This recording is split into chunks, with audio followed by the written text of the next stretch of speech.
you get a little bit too over it, okay? Just put that arm on the front of your body right here. And when I say front, kind of more towards the front, not the side, yeah. And then you just go here, guys. Just.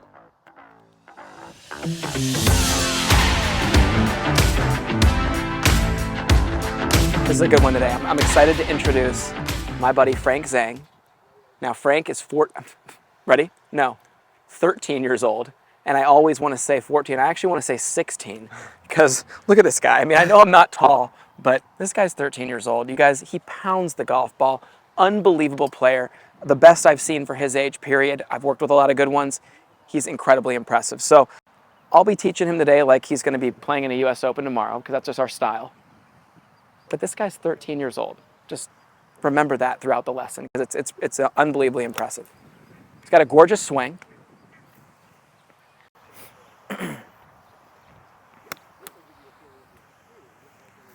It's good.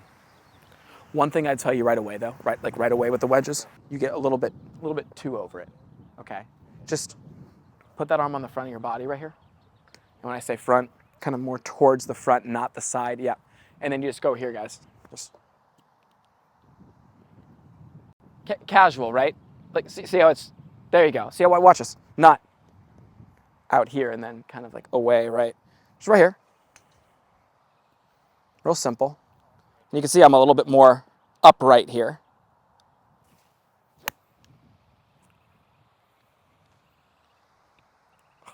I thought I was going to hit it for you. I thought I was going to do it. So a good checkpoint for Frank right now. Go ahead and set up. Yeah, get in there, buddy. Is making sure the butt of the club is more up to the belt buckle, okay? I don't mind bottom of belt buckle, but just don't let it get too low like that, okay? Up in here. It's nice.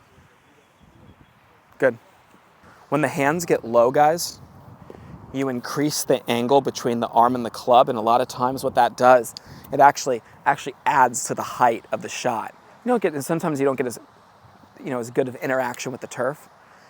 When the hands are up a little higher and you're a little bit more on top of it and not so far away, you actually will flight it down a little bit lower, okay? So when I want to see that real low, tight wedge, just getting a little bit more on top of it, that'll allow the hands to move up. If you're too far, you're going to see the low hands, okay? When you guys get far away from wedges, what happens is it's more of a merry-go-round angle of attack. Does that make sense? Your angle, you're coming in out there. So it's coming in more shallow.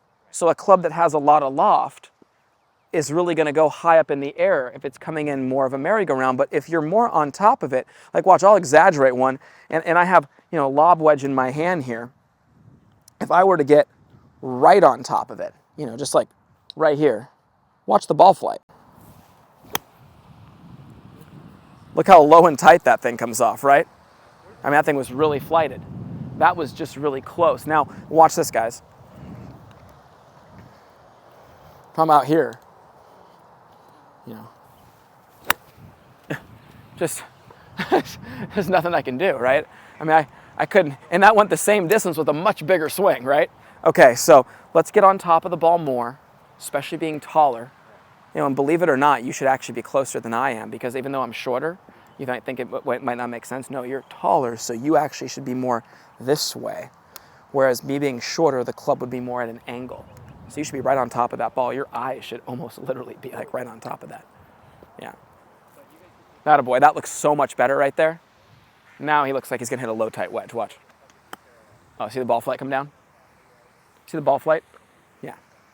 If I had to close my eyes, and you know me, if I had to tell you two things, yeah, what would they be to start with? It'd be ball position and short backswing.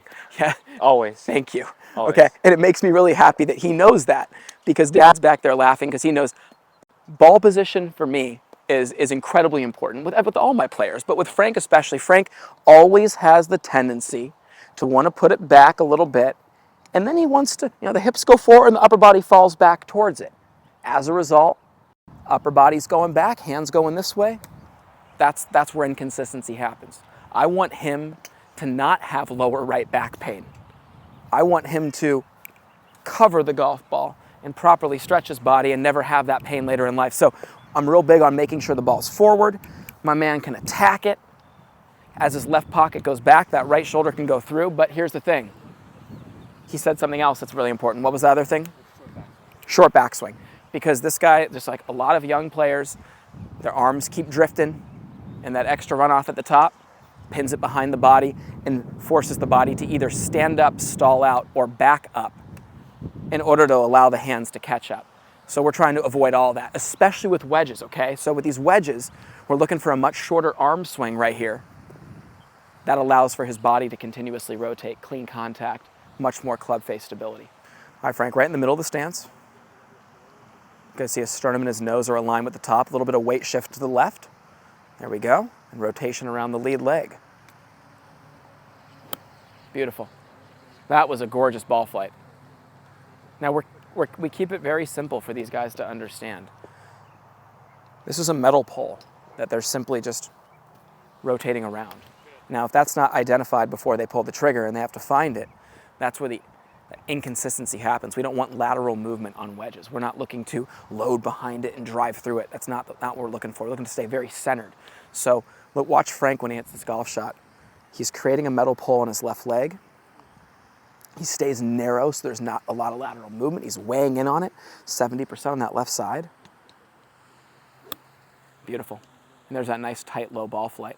Now, you know, and one thing I like about working with wedges to start with, especially for a young golfer who's trying to connect their swing. Nice setup, Frank. You look perfect there. You're taking shorter, more connected swings. You're taking a swing that requires a lot of connection in order to be consistent with it. So in order to compress a wedge, in order to flight a wedge with, you know, down and have a good trajectory, what that tells us is that player's, you know, really using the body and hands together. And what that's going to promote for the rest of the session is that connection that we're looking for. So a lot of times a player just grabs the 7-iron or something, starts ripping it right away. It's not what you're looking for. You want to start off with shorter chest-high golf swings so that the player can gradually just turn more and build that connection throughout the swing. So that's what we're doing here with Frank.